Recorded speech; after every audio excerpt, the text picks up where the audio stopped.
Good morning, everyone, and welcome to Nadex Morning Analysis, where we look at potential hotspots in the markets where you might want to focus, looking for some volatility and short-term price action. It is June 17th, Thursday, June 17th, and this is following the Fed Day. And yes, we have quite a bit to discuss. Before we jump into it, I do need to share this disclaimer that trading involves risk and may not be appropriate for everyone, that any trading decisions you make are solely your responsibility and at your own risk. And this is an educational session. Please do not construe anything Brian or I say as a buy or sell recommendation. Yeah, I should have introduced us. I'm Todd Rich with Nadex, and with me from Keep Trading Simple is Brian Caprice. So it's pretty abundantly clear what the story is for the day. I'm going to just drop these charts up here quickly. Hopefully, I probably should have done it the other way around, but that's okay. We'll just do it like this to begin with. Story number one, we are seeing, the Fed yesterday, we knew they were going to say something. The question is, what were they going to say? They're pulling they're pulling potential interest rate increases in from 2024 into 2023. So realizing that and acknowledging that inflation is on the table. Now, what have we seen since the Fed made this announcement? Dollar strength, dollar absolutely to the moon. You've got a few charts up here. One, you've got where the dollar's in the second position. Look at the euro straight down, the pound straight down, the Aussie dollar straight down. Where dollar's in the first position, U.S. Canadian dollar, U.S. Swiss franc straight to the moon. We are seeing dollar strength across the board. Big move. What else are we seeing? Well, we're seeing gold get absolutely decimated. Gold's dropped $100 an ounce since the Fed announcement yesterday. I was trying to go back to see when gold was down below 1,800. It's been a while, and it just sliced through 1,800 to the downside. We're going to take a look at gold, and then the equities also. Equities across the board got hammered. All of them, NASDAQ, Dow, S&P. So everything we were sort of expecting. Now I think it's time to take a pause, take a look at what we've got going on, and let's analyze some charts. So Brian, I'm going to turn it over to you and let you run through it. Again, I know we're going to be looking at probably the euro. We'll look at gold, and then we'll do around the horn on U.S. equities. May 6th is the last time I was under 1,800.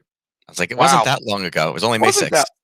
Well, so that's quite a ride in a month. Yeah. For gold. Yep.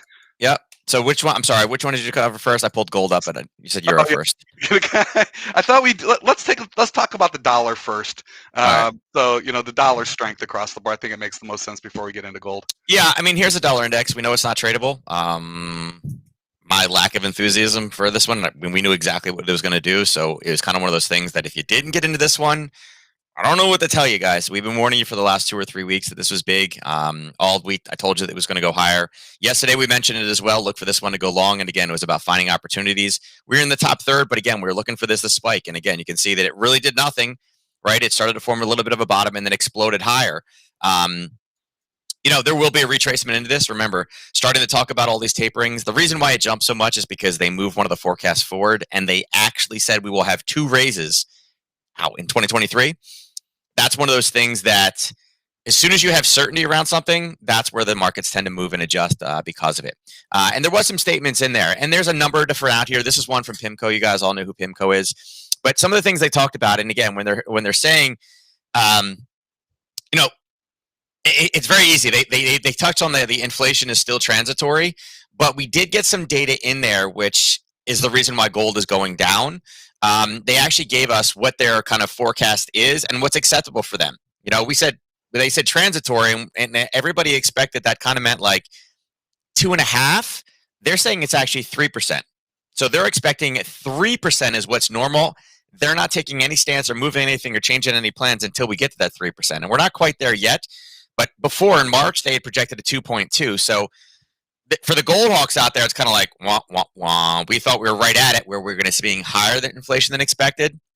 And I did warn yesterday about this. I said, if they come in and are like, this is less than what we thought, it's no big deal, watch gold go down. And that's what we're seeing. But the reason why the dollar is, again, spiking the other direction is, again, because of the taper. And, they talked about, where is it? I had it right here and I lost it. No, I'm not going to be able to find it. Oh, yeah, just talking about how we're projecting, it says the Fed could raise interest rates twice in 2023 instead of 24, as it had previously projected. So everything is starting to push forward, kind of like what we talked about, which is considered a very strong dollar effect. Now, we also got an idea of when they're going to start doing the reductions in the assets. Again, the tapering aspect of it. The tapering is the real reason why we saw the indices take such a big dive yesterday. Because, again, when you're not supporting the economy, it kind of has to stand on its own legs, right? So raising it and pulling is kind of a very negative recipe for the overall indices. But again, it is strong for the dollar, because if you are thinking that, hey, listen, the economy's great, the economy has to be good before you can raise interest rates. Inflation has to be there, and they're seeing that. So all the kind of check boxes are being done, hence why the dollar has spiked, especially because now they are already talking about, hey, we're moving things forward a little bit. We got to, kind of bring it up. And that's where the carryover effect is. Now, Euro dollar is the way that we told you guys to play it yesterday, or said a possible way to play it yesterday. Look at that chart. I particularly, and again, you can see we wanted to get short if it rose. We wanted to get short if it rose. We wanted to get short if it rose, and it didn't. And what did I tell you guys? I said, go down to a short duration contracts. Go look right before, like 1:30 time frame, start looking. Well, as you guys know, I do the session with my students right after the fact, and I got some things on here, and I want to explain it to you guys. So there's a number of different ways to play, right? Yesterday, I said, listen, if we can break through 120.91, again, if it breaks, just go, because it's going to go lower. And you can see it went much, much lower. I mean, the immediate release dropped all the way down to here, right? I have these two orange boxes. We had a question the other day, and I go back and review the question. So if you have questions, please ask them in chat, and if I can come back to it, I will.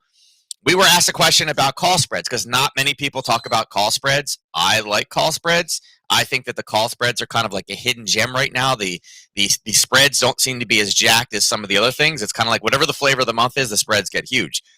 People aren't looking at call spreads. So this right here, price was kind of, and again, I'll make this a little bigger so you guys can see it. Price was right here when I was meeting with my students at 10:30 yesterday, okay? I expected a huge move. As you guys know, I was expecting this to drop through the floor, but I always like to provide fair balance on both sides of the equation. There are breakout strategies. If you don't remember this, go back and watch yesterday, and I talked about a breakout strategy that we expected huge movement, right? Yep. I mean, I can't tell you more. This is huge movement. There are only a couple times a year when we get events like this. They're very easy to pick out, and that's why I love news trading. This right here, and again, I'll change one of them just so everybody's not confused. Okay, I'll change one. You know what? Let me make it not green. Let's do purple, and we will do pink on the down, or this kind of whatever this color is on the downside. What I was looking for was a huge bit of movement. There was a call spread that you could have bought, right, expecting it to go higher, that had about $12 worth of risk. Now, did I expect the dollar or the euro dollar to move more than 12 pips based off of this FOMC note? The answer is absolutely. Right. Now, again, did I want to go long? No, I was saying short.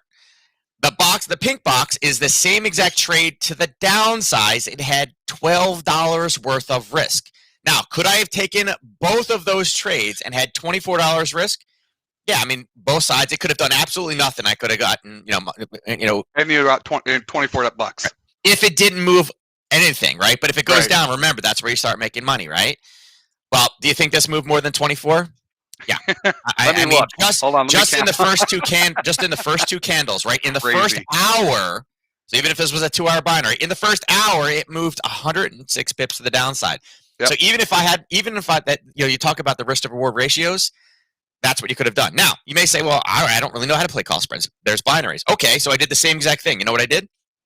These two lines right here were the same exact trade, except I was using binaries. And they're a little bit farther over, but I had them. It was 120.80 and 121.60 on the top side. And guess what? They were both between $12 and $14 risk right here. And again, this is hours in advance. All it had to do, and remember, the binaries closed.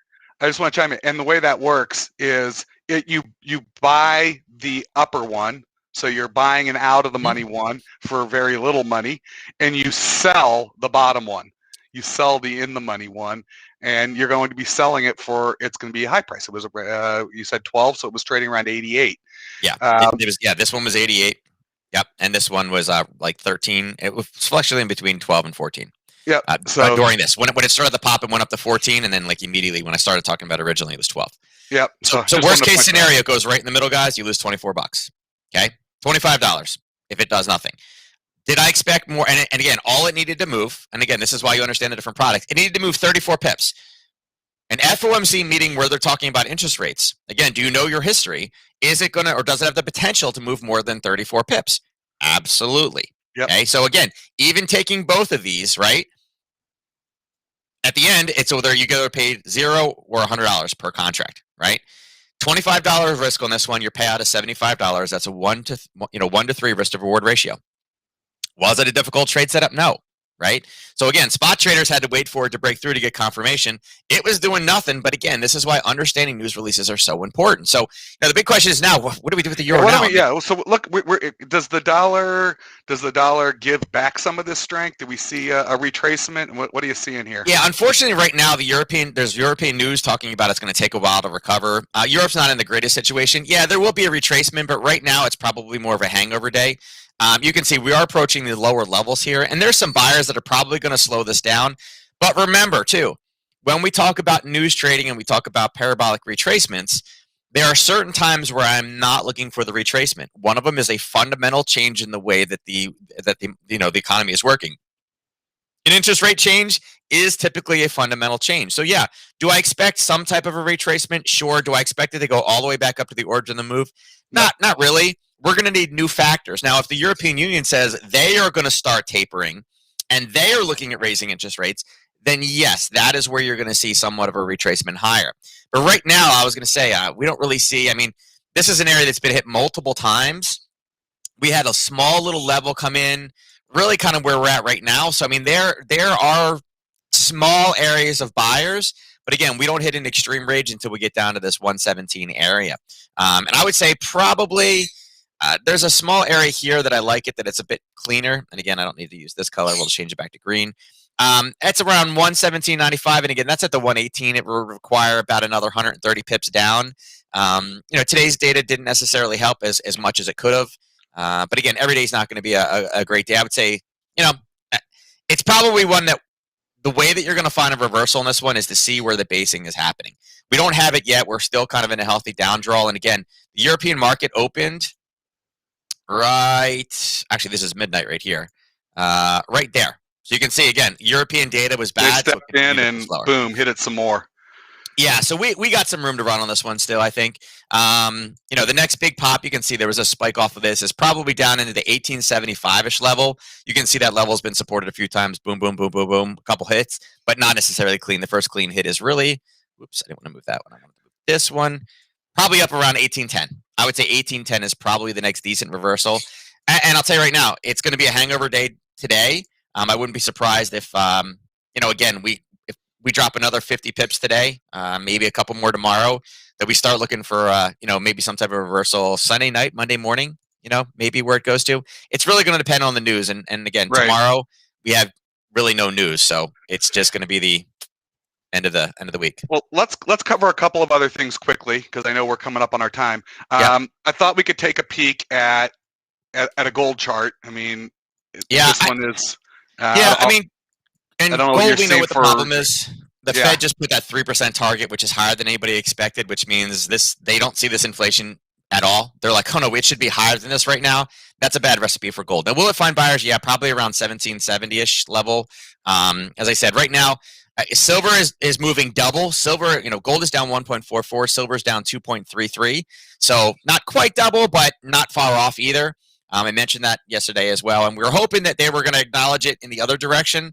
But again, the Fed, they can't give us everything. But I would say that, yeah, gold is probably more likely to have a retracement right now than the dollar. And again, remember, with this inflation, with raising those things, gold high, I'm sorry, dollar high, gold down, and you're also seeing the cryptos do the same exact thing. So I know oil is not, or gold is not necessarily the exact opposite always, but again, that's how it's following right now, that the dollar and Bitcoin are going good. Everybody's throwing money out to those assets because the inflation that we're seeing right now, the Fed says that's a complete non-issue. We see no inflation. We're preparing for higher than this, which is Right.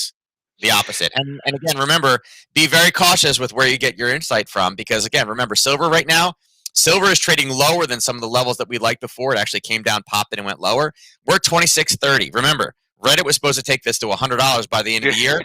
We're officially over halfway, and it's not even close, and they're saying that we shouldn't say anything. So can it move $75 in 6 months? No. It could. Yes, it could, but that's not. I mean, you clearly see gold and silver aren't the favorites right now. Now, here's what's interesting: gold getting clipped, and so are the equity markets, which might work opposite of what you were expecting. So what are you seeing? You got the Nasdaq. I had the Dow up there. I think the Dow, the Nasdaq, the S&P. I think all the charts look nearly identical. Yeah, I mean, they're basically the same. I mean, we were talking about, raising interest rates was going to be bad yesterday. We talked about how flat this was. There was nothing to trade. And then the U.S. trader came in and started spiking this higher. And I've said this before in the past too. When I saw this with my group, I was like, I don't know why they're raising this. Maybe they're trying to get up to the 141 so they can sell it. Remember, when you want to sell it, you want to raise the price first and then sell it for a lot of money, and then you buy it back lower. It went up. It hit that 10:30 reversal time and literally started to drop through the floor. The news release was right here, and you see what they did? Look at this. It came all the way down here to 13,974, and that was at noon. They rose the price all the way back up again, just in that same level again. And what did it do? It dropped all the way through. I told you guys it was far, but 13,927, and you can see that it came all the way down. Actually, it was right to our target, all the way through there. And then what did it do? It came all the way back up. The whipsaw every single retail trader that got short after the big move in price. Yep. It grabbed the level again, and then it came back lower, and now it's stabilized. And again, this is late at night. So, I mean, here's two different entries off the same exact level, and this is why we mark these areas of interest that kind of suck price in. Here was a pre-news trade. There was a post-news trade, and you were able to get it two different times there. And again, I would say right now, based off the news this morning as well, you guys can see that the unemployment rate came in higher than expected by a substantial amount as well, or the unemployment claims. It's not necessarily the most positive day. They're going to dissect the Fed statement today. The retail traders will get an opportunity to really kind of dive into it more today about what this looks like in the projections. We may see a bit of a retracement today because, again, anybody that's still short is going to get out of their profit. So, it's hard to say where we take another short in there. But overall, I mean, I don't think the ES is going to have a great day today either. There's a few levels in there. YM is basically the same as well. I mean, everything we were looking for this to drop down, and it did. And there's not really, unfortunately, great levels because, again, it was a news-based move. So, a lot of stuff in there. I would say I'd probably be negative today, but I would say that it is setting up for a feel-good Friday. There's not a lot of news, but remember, after all this negative, everybody's short. Everything's, the Dow is burning. Then it's the time to go long. And that would be probably tomorrow on Friday, not today. Any parting shots? I mean, let's actually just. Is there anything else you want to? So we got to roll, but I would say parting shot today. Don't forget, oil was an amazing trade yesterday. This was something that, again, on those lower time frames, crazy. Here was oil. Volatile. Yep. Look at this. Boom! It popped right up, came back, grabbed the same people again, the same exact boom, boom, kind of that bang, bang play again. This was when I traded with my students. We were on the 1 minute finding this one, and then it all the way back up. And then kind of came back down again. Well, natural gas, it's Thursday. It's natural gas day. Look for an opportunity at 10:30 today. Same type of setup. Drop it down at 5-minute candles, about 15 minutes before. See if we're in a level and take it long or short depending on what we see. All right. So with that, I mean, we just covered a lot. One, if you got any questions, please email customerservice@nadex.com. We're around to help. Two, Brian is also accessible. You can email him at support@keeptradingsimple. So let's just kind of go through it. The Fed, they're seeing the inflation. They're acknowledging that there's something out there. They modify their policy a bit that instead of waiting until 2024, they're pulling some potential interest rate hikes into 2023. In fact, two of them. What was the reaction? The dollar strength across the board. Dollar strength across the board. Gold and silver both get hammered. U.S. equities also get hammered. We've had some volatility in the energy markets yesterday. I mean, certainly have demand for oil. Supply is the other side. So with the numbers yesterday, we saw some volatility in oil. We might see some volatility in nat gas. So keep an eye on that. With the nat gas inventory announcements today. We went a little long, but Brian and I will be back tomorrow morning. We'll take a look at what's going on then and how you can potentially do some setups going into the weekend. With that, I want to wish everyone good luck in the markets, and we'll catch you again tomorrow morning. Thanks, everyone.